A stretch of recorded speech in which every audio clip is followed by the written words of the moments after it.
Selamat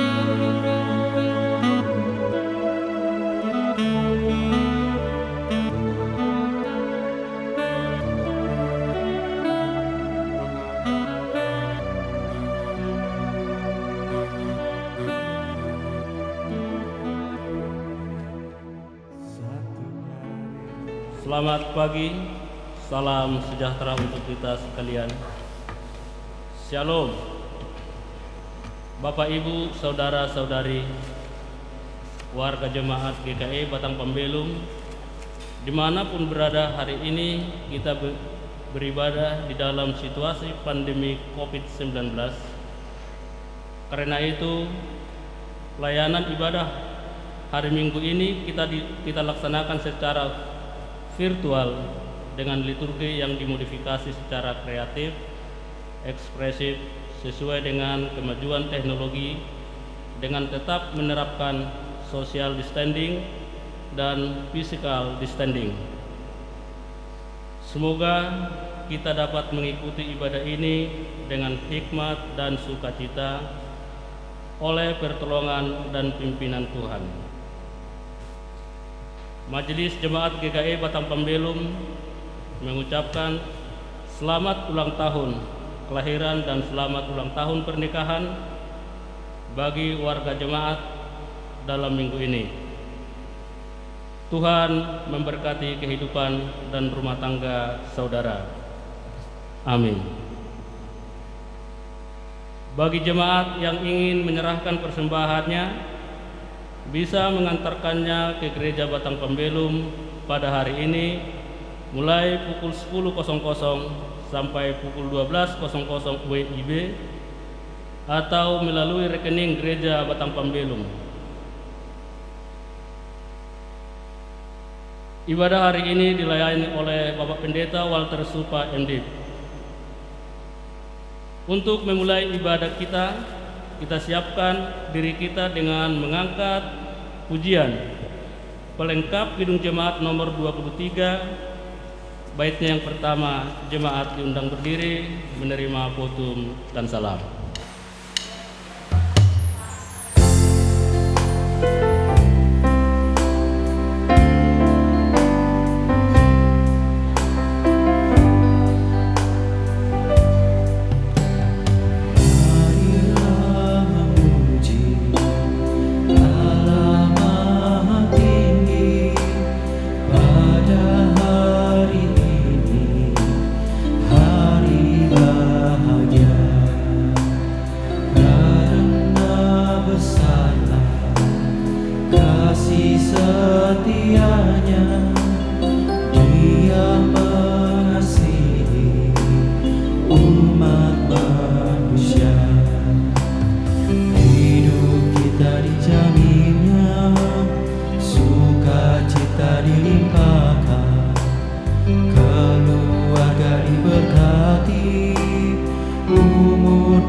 Terimalah potum dan salam. Pertolongan kita adalah dalam nama Tuhan yang menjadikan langit dan bumi. Kasih karunia dan damai sejahtera dari Allah Bapa kita dan dari Tuhan Yesus Kristus menyertai kamu. Amin. Jemaat dipersilakan duduk kembali. Jemaat Tuhan, kita kembali mengangkat pujian kita dari pelengkap Kidung Jemaat nomor 128, baitnya yang pertama dan baitnya yang kedua.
Doa pengampunan dosa dan ucapan syukur.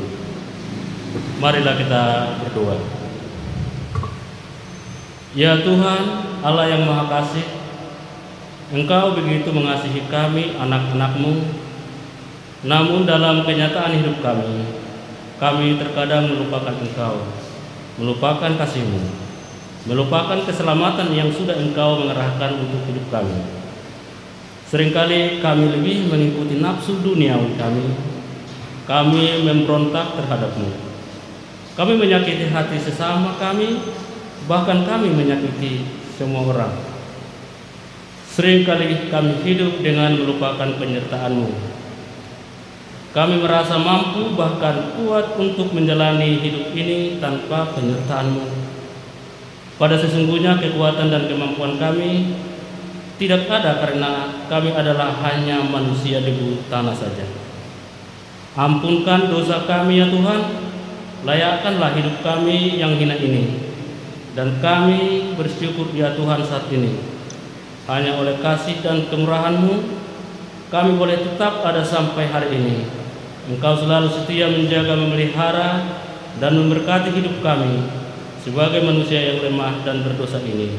Terima kasih ya Tuhan. Amin.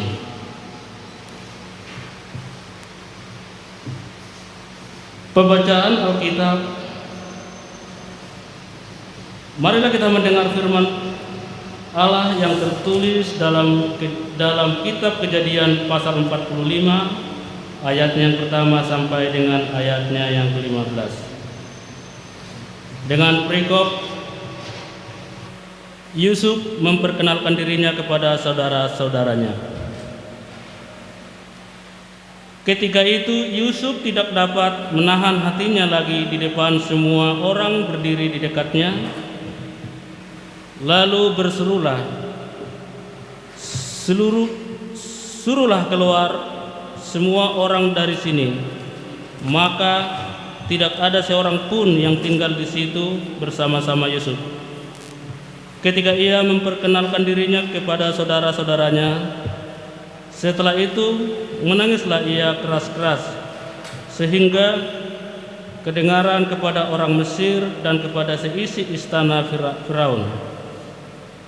Dan Yusuf berkata kepada saudara-saudaranya, "Akulah Yusuf, masih hidupkah Bapa?" Tetapi saudara-saudaranya tidak dapat menjawabnya, sebab mereka takut dan gemetar menghadapi dia. Lalu kata Yusuf kepada saudara-saudaranya itu, "Marilah dekat-dekat." Maka mendekatlah mereka, katanya lagi, "Akulah Yusuf, saudaramu, yang kamu jual ke Mesir.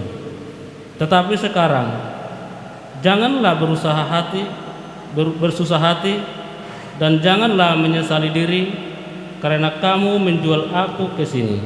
Sebab untuk memelihara kehidupanlah Allah menyuruh aku mendahului kamu. Karena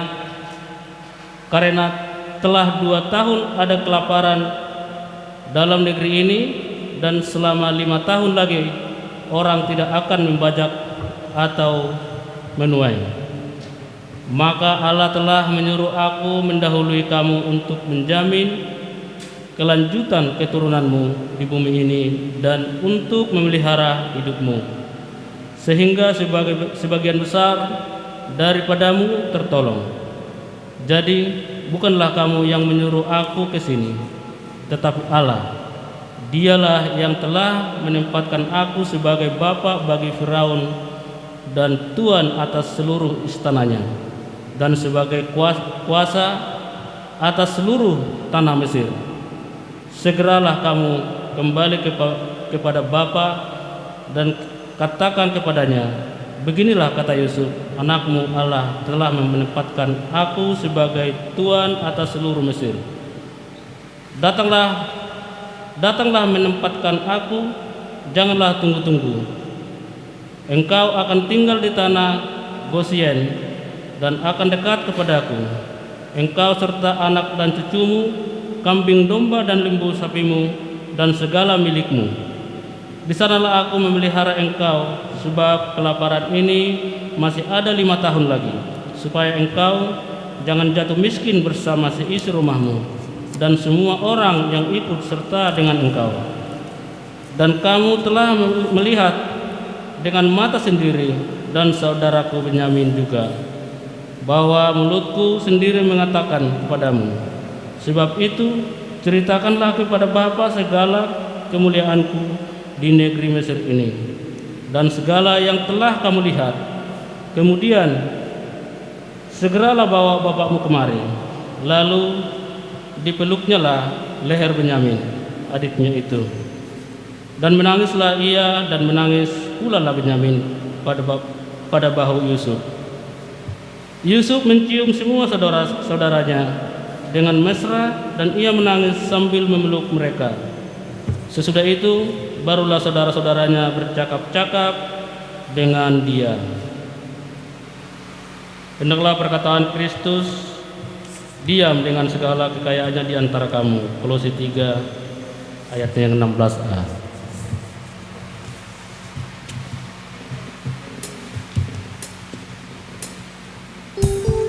Sebelum kita mendengarkan firman Tuhan yang dibawakan Bapak Pendeta Tersupa, kita kembali mengangkat kidung pujian kita, mujizat itu nyata.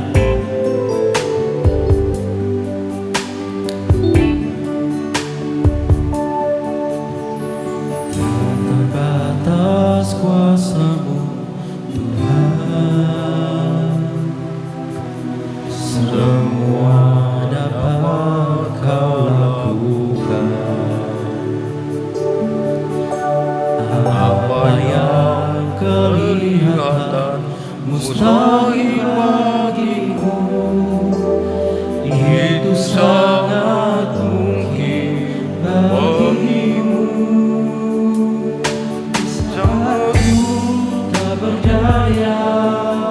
Kuasa-Mu yang sempurna, ketika Ku percaya, mujizat itu nyata, bukan karena kekuatan, namun Roh-Mu ya Tuhan.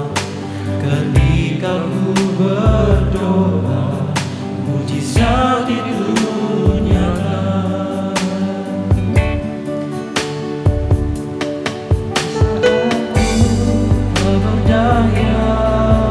Kuasa-Mu yang sempurna, ketika Ku percaya, mujizat itu nyata, bukan karena kekuatan, namun Roh-Mu ya Tuhan.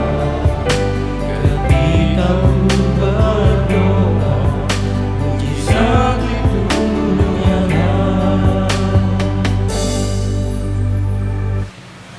Mari kita berdoa.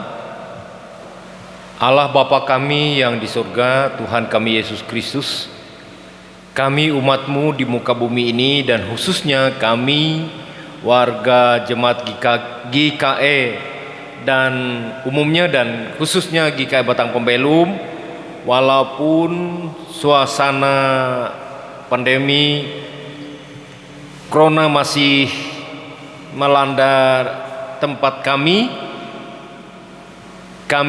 tidak berhenti iman dan kepercayaan kami, tidak terganggu iman kepercayaan kami, walaupun kami terganggu untuk beribadah di gedung gereja secara bersama.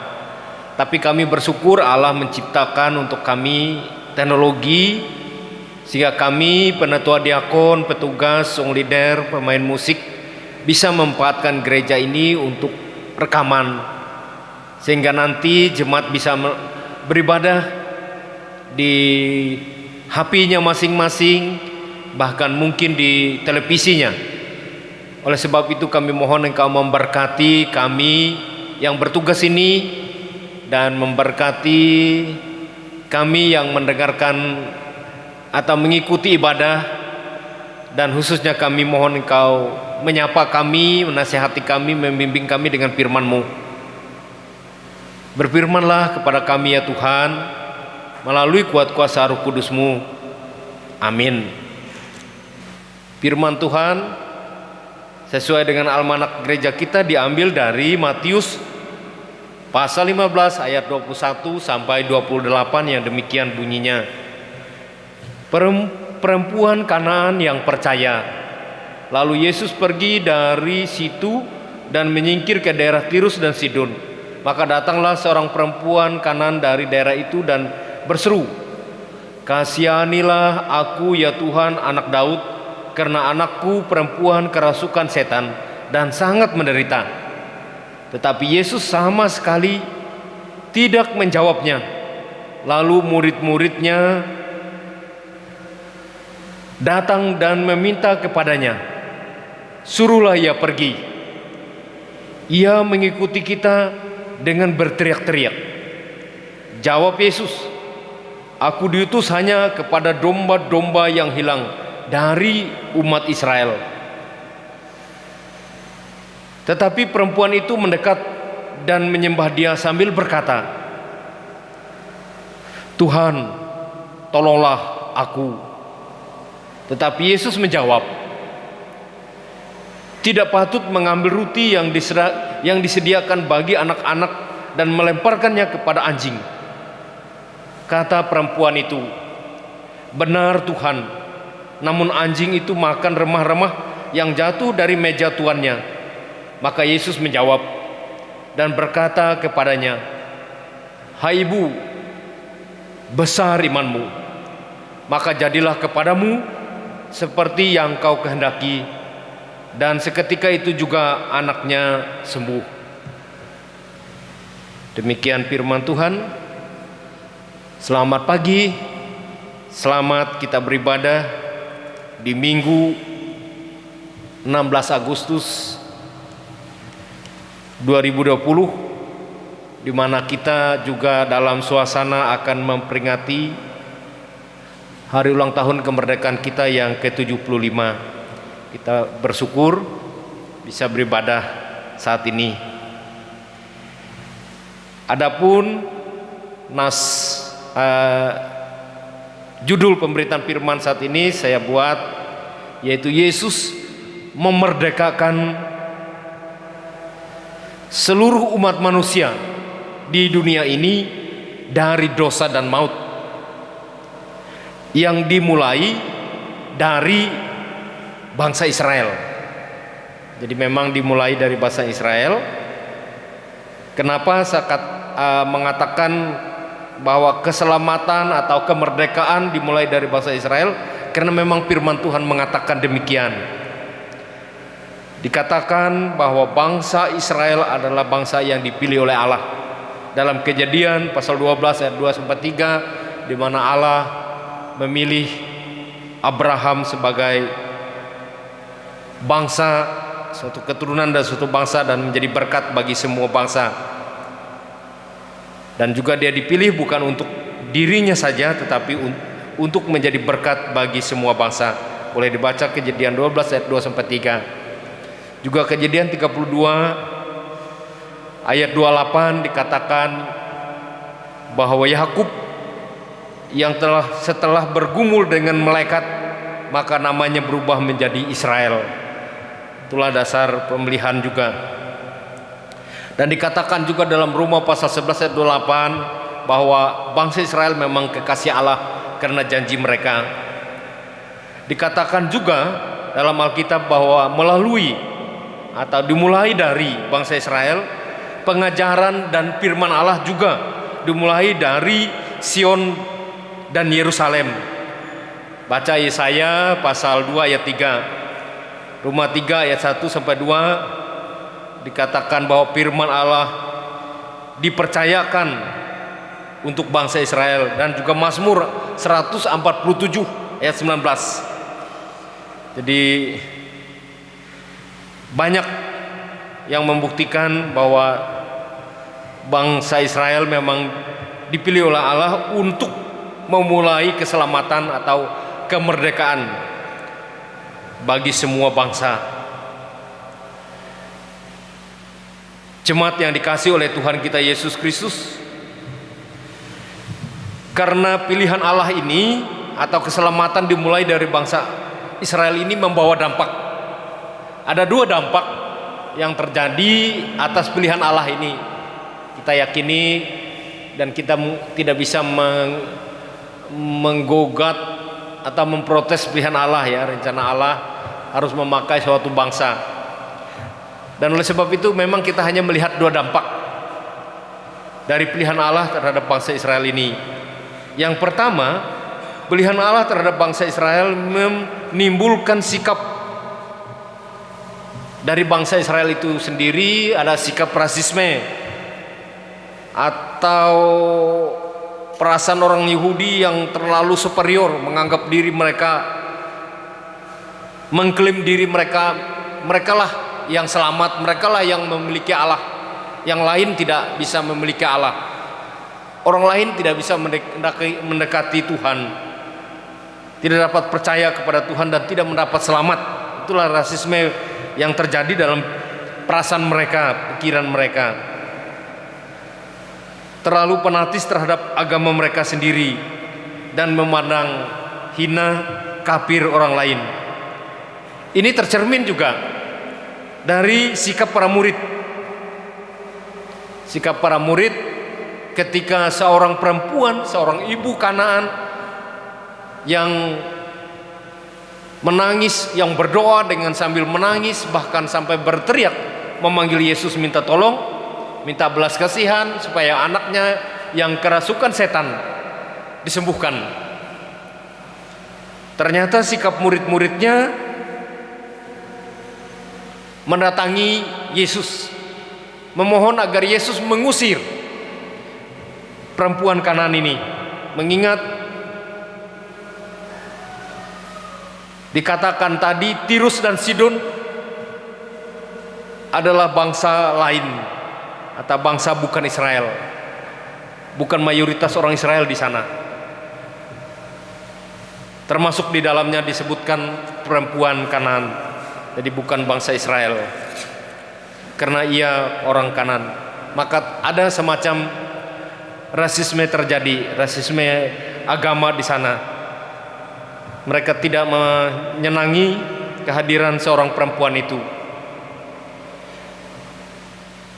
Dampak yang kedua, orang-orang di luar Yahudi, orang-orang di luar Israel merasa tidak layak mendekati Yesus, merasa pesimis, atau mungkin merasa tidak terlalu berani dengan Tuhan ya. Dan bahkan ada yang memanfaatkan atau mempolitisasi untuk kepentingan pribadinya. Saya melihat di YouTube ada seorang pendeta pindah agama karena alasan Yesus itu hanyalah juru selamat bagi orang Israel. Tadi dikatakan Yesus sendiri memang mengutip itu ya. Yesus katakan, saya diutuskannya untuk orang-orang, untuk domba-domba yang hilang dari umat Israel. Ini pernah dimanfaatkan atau disalah tafsirkan oleh seorang pendeta yang pindah agama. Jadi alasannya tidak untuk orang Asia, tidak untuk orang Indonesia, keselamatan hanya untuk orang Israel saja, makanya saya pindah. Nah, rupanya pendeta ini hanyalah namanya pendeta, tetapi tidak baca Alkitab sampai habis, hanya tahu beberapa ayat. Padahal banyak ayat di dalam Alkitab yang mengatakan keselamatan bagi semua umat manusia. Misalnya Yesus sendiri katakan, jadi bukan hanya, kalau hanya ayat ini hanya klaim bangsa Israel, mengatakan bahwa hanya untuk orang Israel atas pilihan. Sedangkan Yesus tidak. Dalam Matius pasal 28 ayat 19, Yesus katakan, pergilah ke seluruh dunia, ke seluruh, sampai ke ujung bumi. Jadi keselamatan bukan hanya untuk satu pulau saja, satu bangsa saja, satu suku saja, untuk semua suku bangsa etnis keselamatan ya, banyak ayat. Dan kita ingat pemanggilan kakeknya orang Israel, bapak leluhur orang Israel, Abraham.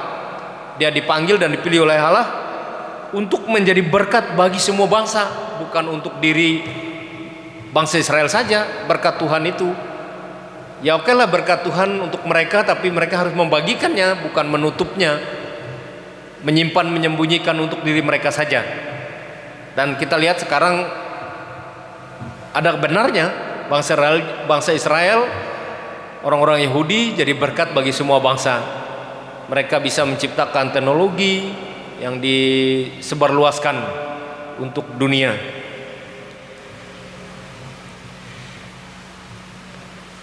Jadi tidak benar bahwa keselamatan itu hanya untuk orang Israel saja ya, atau orang Yahudi saja.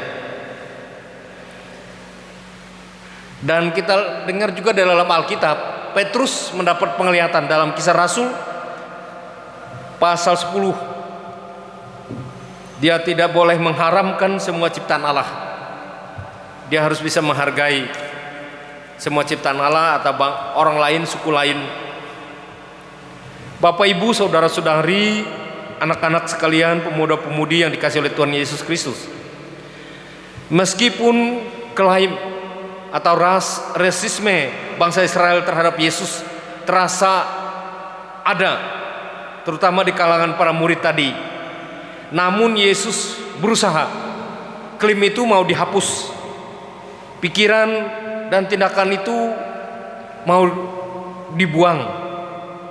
Oleh sebab itu Yesus pergi ke Tirus dan Sidon, ke tempat yang bukan mayoritas orang Yahudi, yang bukan mayoritas orang Israel, tetapi orang Kanaan, untuk membuka dan membangun hubungan dengan suku bangsa lain, agar keselamatan untuk semua suku bangsa etnis di muka bumi ini.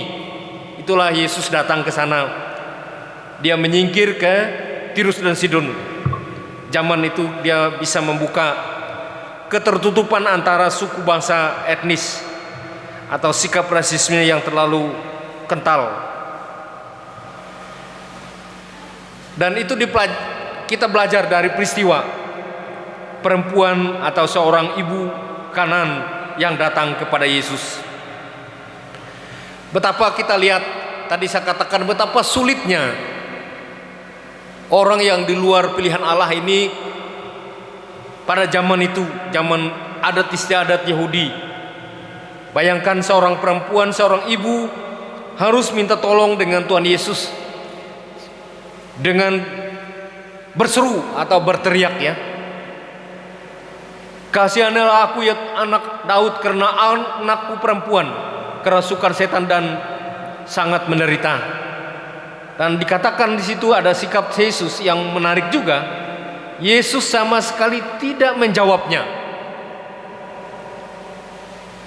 Sampai 3 kali juga Yesus mentes atau seolah tidak baik, tidak menjawab, tidak memperhatikan perempuan Kanaan ini.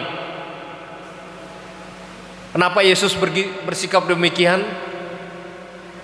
Karena kondisi saat itu, ayat sebelumnya, perintah Allah dan adat istiadat Yahudi yang sangat ketat. Dia mencoba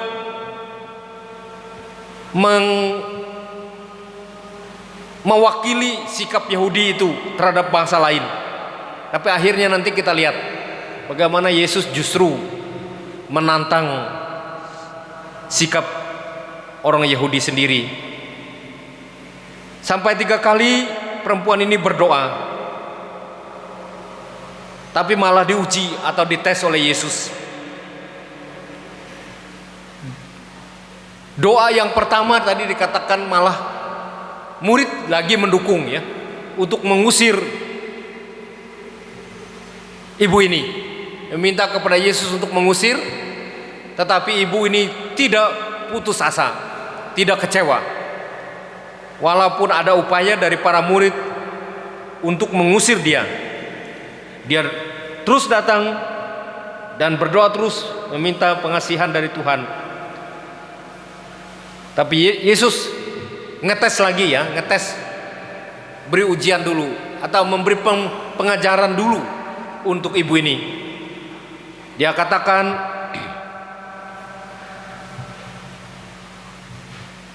aku diutus hanya kepada domba-domba yang hilang dari umat Israel. Untuk disadarkan itu mengambil, Yesus memposisikan diri bagaikan orang Israel ya, yang berpikiran dan perasaan bahwa hanya milik Yesus itu hanya milik orang Israel. Tetapi perempuan ini tidak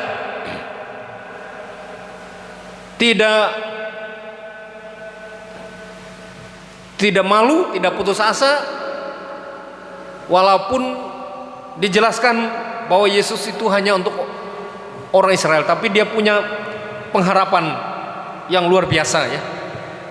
Walaupun oleh adat istiadat, oleh klaim seseorang atau suatu bangsa, Yesus ibu Kanaan atau perempuan Kanaan ini tetap saja memohon kepada Yesus. Dan Yesus yang ketiga kali mengatakan tidak patut mengambil roti yang disediakan bagi anak-anak dan melemparkannya kepada anjing. Ini fatal sekali ya.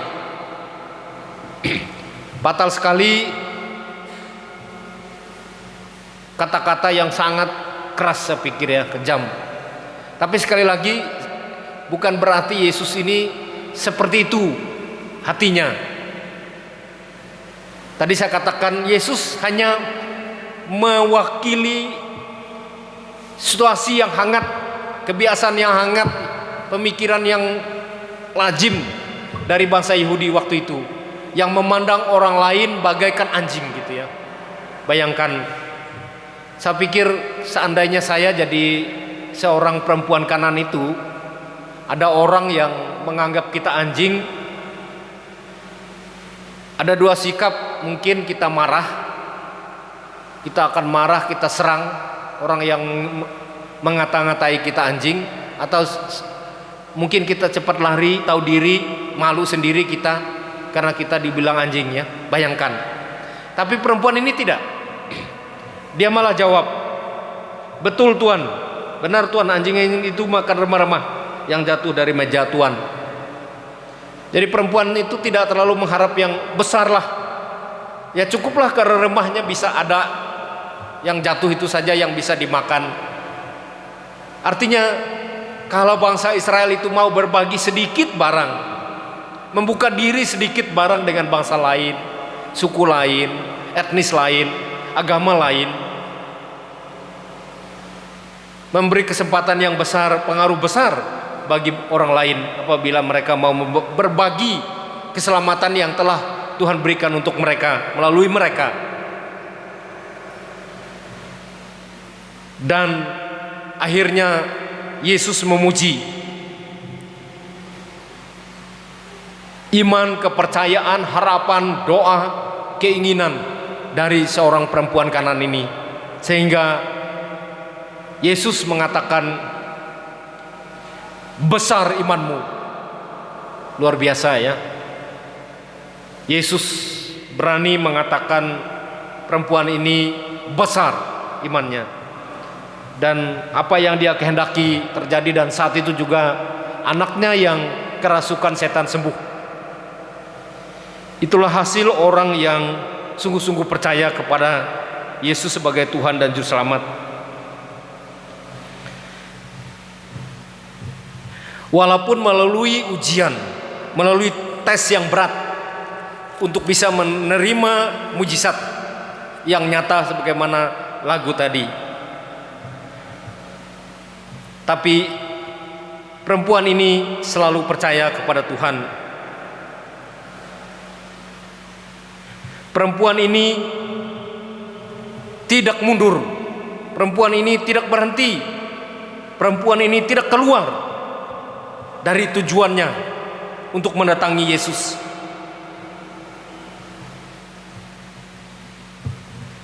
Banyak kita hanya dikritik oleh sesama teman, oleh sesama majelis, atau dikritik atau disindir oleh khotbah.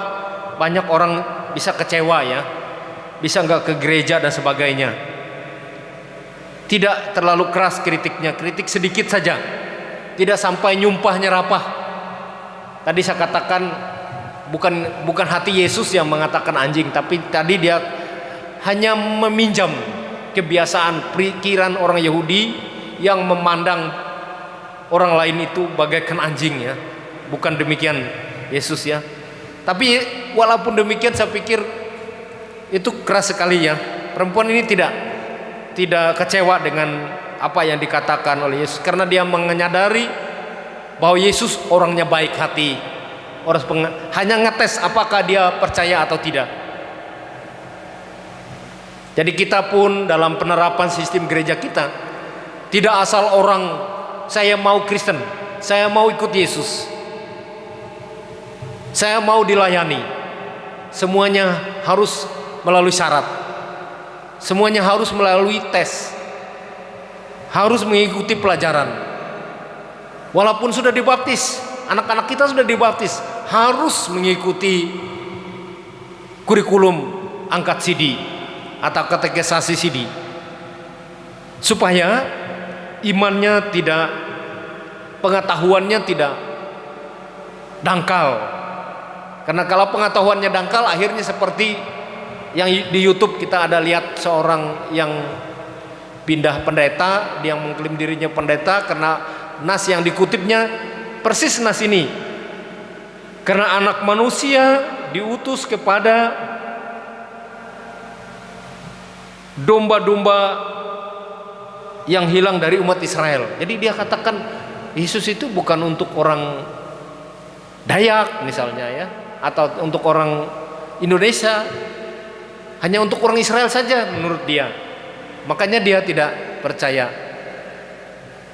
Bayangkan ya, itu artinya seorang pendeta yang dangkal pengetahuan Alkitabnya, hanya hafal satu ayat itu saja, sedangkan banyak ayat lain yang mengatakan bahwa Yesus untuk semua manusia.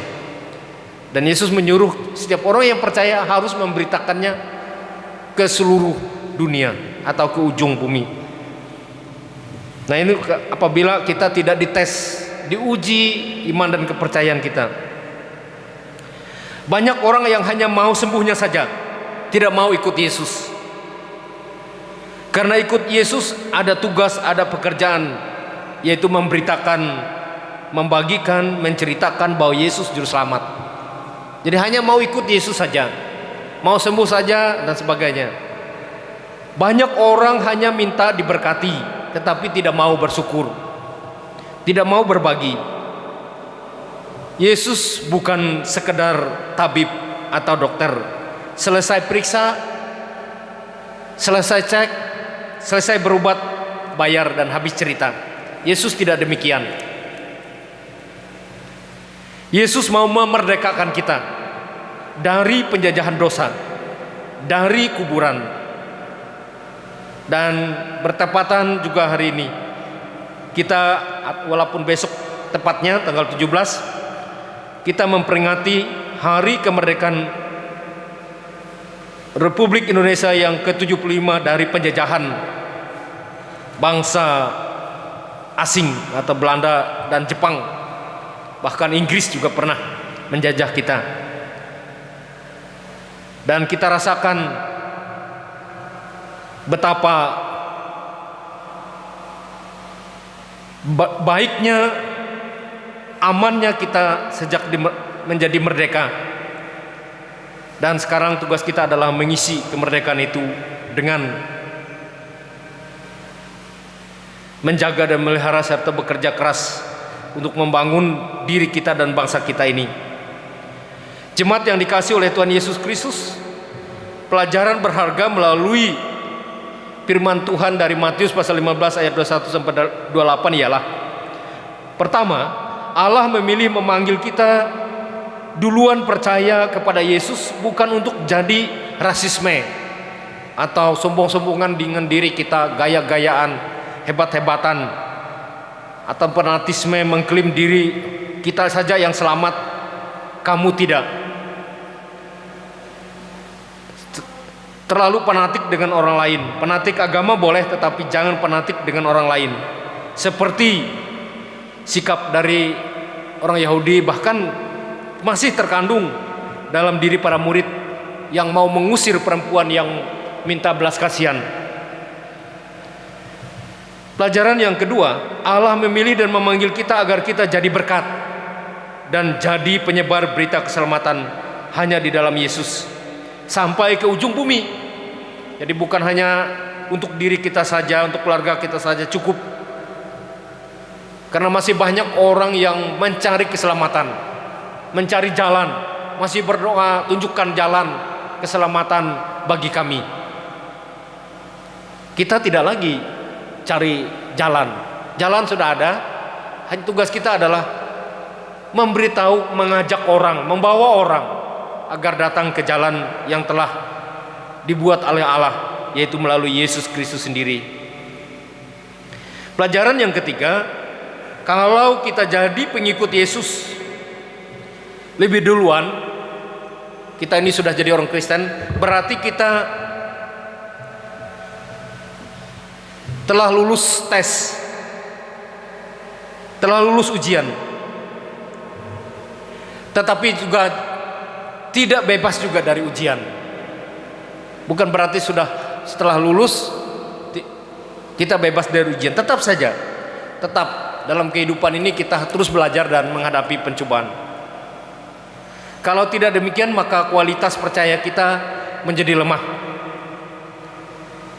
Makanya ada istilah orang Kristen KTP. Baru diketahui kalau lihat KTP-nya, oh orang ini Kristen. Sebenarnya orang itu tidak usah dilihat KTP-nya, dilihat kemana dia beribadah. Kalau dia ke gereja berarti Kristen. Nah, baru dilihat kadang-kadang saat Natal, sering dikatakan Kristen Natal atau kristal. Nah, jadi kita tidak khawatir nanti dalam perjalanan iman kita, jalan ke kekristenan kita, dalam perjalanan berjemaat, kalau ada kritik, ada nasihat, ada teguran, ada cobaan, entah dari luar atau dari diri kita dan dari dalam, janganlah kita mudah atau terlalu cepat kecewa, mundur, melarikan diri, menyembunyikan diri, mendiamkan diri. Kita belajar dari perempuan Kanaan tadi 3 kali, bahkan saya pikir 4 kali. Pertama dia teriak dan berseru, Yesus seolah tidak punya telinga. Bahkan muridnya datang kepada Yesus, Yesus tolong usir dong orang yang teriak-teriak itu, ganggu kita aja. Perempuan tidak putus asa, tetap saja datang. Bahkan terakhir tadi dikatakan, dibilang anjing. Perempuan tidak lagi kecewa, sadar diri, walaupun saya ini anjing, tapi anjing itu gigih mengambil yang remah saja, dia pun dapat kenyang. Dan Yesus memuji, berarti perempuan ini lulus ujian. Perempuan ini mau belajar, mau mengikut saya, walaupun dites, dihina, dicaci, tidak ditanggapi, dicuekin, dia tetap datang kepada saya. Oleh sebab itu Yesus katakan, besar imanmu. Jadi terpujilah kita sekalian, karena kita telah dianggap besar iman kita. Jadi kita bagikanlah kebesaran iman yang ada ini. Pelajaran yang selanjutnya, mari kita menyukuri kemerdekaan dari Tuhan dulu ya. Merdeka dari dosa-dosa, dan kebetulan negara kita juga merdeka dari penjajahan. Mari kita syukuri dengan bekerja dan berdoa. dan untuk mengisi kemerdekaan di negara kita, mari kita rajin bekerja. Karena kita Kalimantan secara umumnya ketumpuk rezeki. Akan datang banyak program pemerintah. Pertama, membangun ibu kota di Kalimantan Timur. Yang kedua, membangun pusat pangan, food estate atau lumbung pangan berkelanjutan di Kuala Kapuas dan Pulang Pisau. Menurut data, kurang lebih kami ada pertemuan Zoom meeting dengan Bapak Agustin Narang, anggota DPD RI, kakak yang akan bekerja mengolah lahan di Pulang Pisau dan Kapuas itu 42 lebih, saya ada lebihnya, ratusannya ada, 42.000 kakak. Bayangkan, itu artinya peluang bagi kita, berkat bagi kita, tetapi sekaligus juga ancaman kalau kita santai, kalau kita istilah layak, teras itu layak. Makanya himbauan teras saya sangat kagum, layak. Dan dia mencoba menerjemah kata betang itu, tinya tanam tanaman di lahan yang kosong. Jangan sampai tanah kita, watasan yang ada kita beli atau yang kita dapat kosong. Jangan sampai tidak ditanam. Bahkan pemerintah akan tegas, undang-undangnya sudah ada. Kalau tidak ada tanaman di situ, boleh disita, boleh diambil. Jadi kalau ada preman ngambil harta kita, tanah kita, susah kita gugat. Kalau mereka pakai standar itu ya. Apalagi kalau pemerintah, preman aja susah kita lawan ya. Kalau tanah kita walaupun ada SKT-nya, ada sertifikatnya, tapi tidak diurus, tidak dirawat sekian tahun, undang-undang mengatakan itu milik negara. Nah, jadi harus, apalagi persaingan semakin berat, kita isi kemerdekaan. Nah, sebagai orang beriman, kita tetap juga dijajah oleh dosa, oleh pergumulan, oleh ancaman. Kita harus isi kemerdekaan dengan rajin berdoa, rajin membaca Alkitab, dan rajin beribadah, agar jangan sampai kemerdekaan yang ada ini tidak kita rasakan yang telah Tuhan Yesus perjuangkan kita. Berbahagialah kita yang telah dimerdekakan oleh Tuhan Yesus dari perbudakan dosa, termasuk oleh setan-setan iblis yang merasuk seorang anak perempuan, dan yang telah memerdekakan kita dari bangsa lain. Selamat, kita telah memperingati hari proklamasi kita ke-75. Tuhan memberkati negara Republik Indonesia. Kita nikmati saat teduh sejenak.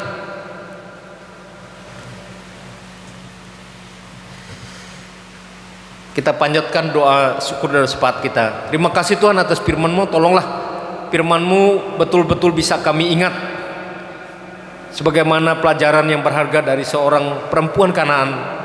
Dia tetap taat kepada Tuhan, walaupun dites, diuji, diberikan pengajaran yang kuat untuknya. Dia tetap percaya dan terus datangi Yesus, dan Yesus menganggap, memuji dia, imannya besar, dan apa yang dia kehendaki dikabulkan oleh Tuhan. Ya Bapa kami di surga, minggu ini kami serahkan hidup kami ke dalam tangan Tuhan lagi. Kami berserah saja Tuhan kepadamu, sebagaimana selama ini kami rasakan bahwa Tuhanlah yang menjaga dan melindungi kami, baik ketika kami di rumah, bahkan teristimewa ketika kami di luar rumah. Bahkan kami merasa Tuhanlah yang menyediakan apa yang menjadi keperluan kami. Kami hanya meminta, kami hanya berdoa, kami hanya bekerja saja. Kami yakin kalau tidak Tuhan menyediakan, kami tidak bisa mengambilnya, tidak bisa membawa dan mengolahnya dan memanfaatnya untuk kehidupan kami. Tapi karena Tuhan yang menyediakan dan memberikannya, maka kami selalu berkecukupan, bahkan berkelimpahan. Bapa, kami mohon Engkau kembali memberkati tugas kami masing-masingnya Tuhan, pekerjaan kami, urusan kami, usaha kami. Bahkan kami sebagai orang percaya, tugas kami sudah disuruh Tuhan untuk memberitakan kabar keselamatan. Jangan sampai mendiamkan, menyembunyikan, apalagi mengklaim hanya untuk kami, tidak untuk orang lain. Tetapi sebaliknya melalui firman Tuhan hari ini, bahwa kami harus membagikan, harus menceritakan Yesus itu untuk orang lain, entah secara mulut kami, bahkan melalui perbuatan kami, melalui kebiasaan pergaulan kami kepada orang lain. Kami yakin orang lain melihat kami baik, tidak memandang orang hina atau tidak baik. Orang sudah melihat kehadiran Kristus dalam diri kami. Ya Bapa kami yang di surga, kami mohon Engkau memberikan penyembuhan kepada jemaat kami yang mungkin tertular corona atau virus corona ini. Kami mohon Tuhan memberi daya tahan tubuh sehingga mereka mampu melawan penyakit, dan berkati obat, makanan, minuman yang mereka pakai sehingga mampu mematikan virus corona tersebut yang ada di dalam tubuh mereka. Dan bagi kami yang belum terjangkit, kami mohon ajarkan kami untuk mematuhi protokol kesehatan supaya tidak bisa masuk ke tubuh kami dan tidak mengganggu tubuh kami. Dan kami mohon juga Tuhan, Engkau memberkati upaya pemerintah kami, upaya diri kami mencegah diri dengan daya tahan tubuh yang datang dari Tuhan melalui makanan minuman yang berkhasiat. Ya Bapa kami yang di surga, kami mohon Engkau memberkati juga upaya dokter atau ahli kesehatan, ahli obat untuk bisa menemukan vaksin atau obat yang bisa mematikan, mengalahkan virus corona tersebut. Ya Bapa kami juga mohon Tuhan memberkati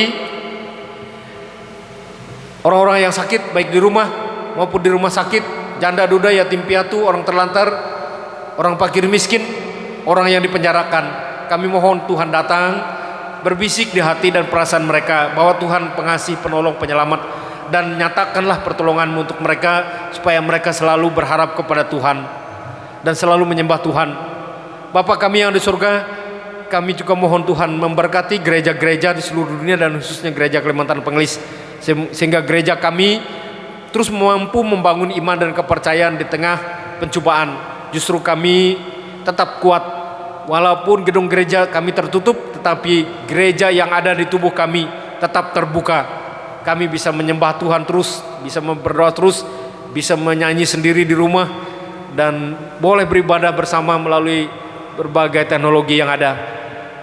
Bapa kami yang di surga, kami juga mohon Tuhan memberkati negara kami Indonesia yang telah mengisi kemerdekaan 75 tahun ini dan akan membangun terus kemerdekaan ini dengan pembangunan berbagai bidang, pembangunan fisik, pembangunan ekonomi, pembangunan mental spiritual.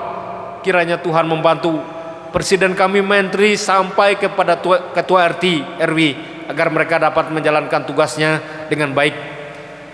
Dan kami mohon Tuhan ubah atau jauhkan bencana-bencana baru yang menimpa bangsa kami. Keluarkan kami dari krisis akibat pandemi ini. Ya Allah Bapa, dengarkanlah seru doa umat-Mu di rumah masing-masing dan doa hamba-Mu yang kami lengkapi dengan doa Bapa kami. Bapa kami yang di surga, dikuduskanlah nama-Mu, datanglah kerajaan-Mu, jadilah kehendak-Mu di bumi seperti di surga. Berikanlah kami pada hari ini makanan kami yang secukupnya, dan ampunilah akan kesalahan kami seperti kami juga mengampuni orang yang bersalah kepada kami. Dan janganlah membawa kami ke dalam pencobaan, lepaskanlah kami daripada yang jahat, karena Engkau yang mempunyai kerajaan dan kuasa dan kemuliaan sampai selama-lamanya. Amin.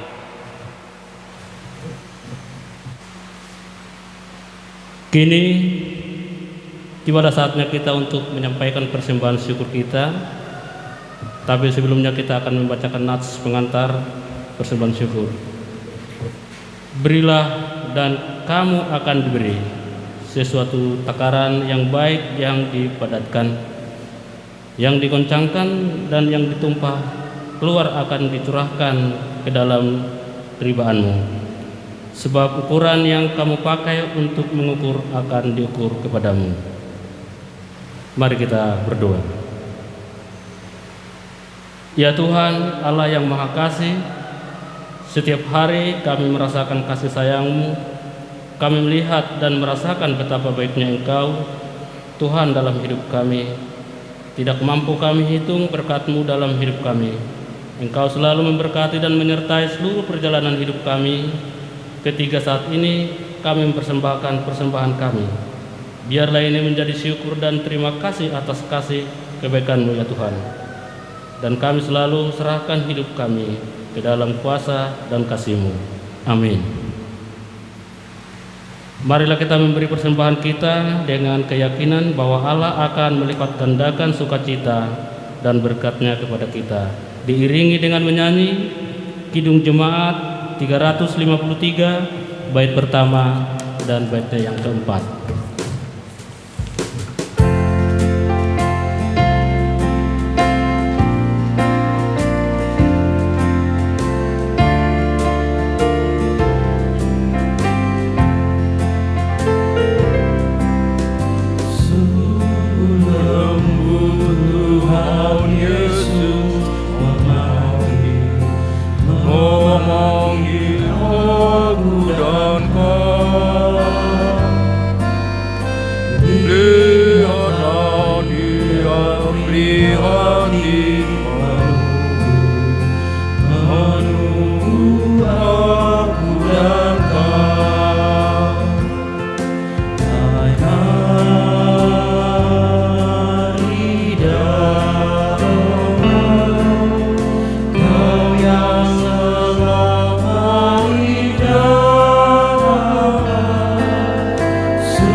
Marilah kita berdiri bersama-sama dengan sekalian orang percaya dari segala masa dan tempat mengikrarkan pengakuan iman Kristen kita. Aku percaya kepada Allah Bapa yang Maha Kuasa, Khalik langit dan bumi, dan kepada Yesus Kristus anaknya yang tunggal Tuhan kita, yang dikandung dari Roh Kudus, lahir dari anak darah Maria, yang menderita sengsara di bawah pemerintahan Pontius Pilatus, disalibkan, mati dan dikuburkan, turun ke dalam kerajaan maut, pada hari yang ketiga bangkit pula dari antara orang mati, naik ke surga, duduk di sebelah kanan Allah Bapa yang Maha Kuasa, dan dari sana Ia akan datang untuk menghakimi orang yang hidup dan yang mati. Aku percaya kepada Roh Kudus, gereja yang kudus dan am, persekutuan orang kudus, pengampunan dosa, kebangkitan tubuh, dan hidup yang kekal.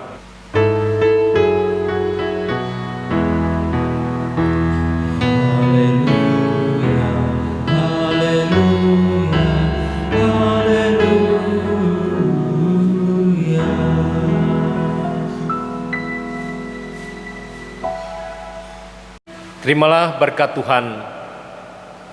Tuhan memberkati engkau dan melindungi engkau. Tuhan menyinari engkau dengan wajah-Nya dan memberi engkau kasih karunia. Tuhan menghadapkan wajah-Nya kepadamu dan memberi engkau damai sejahtera.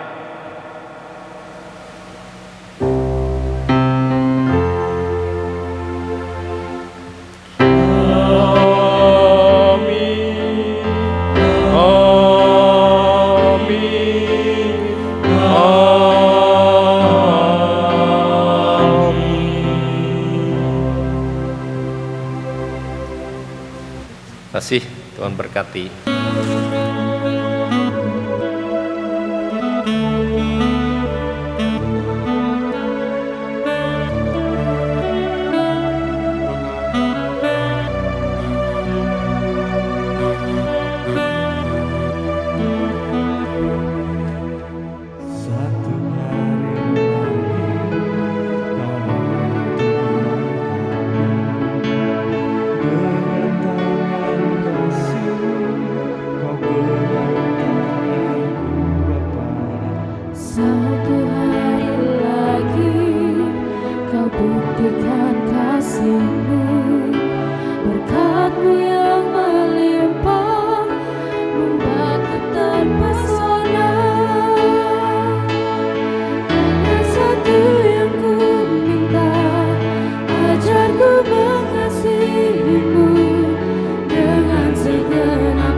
buktikan kasih-Mu, berkat-Mu yang melimpah, indah terpesona. Hanya satu yang ku minta, ajar ku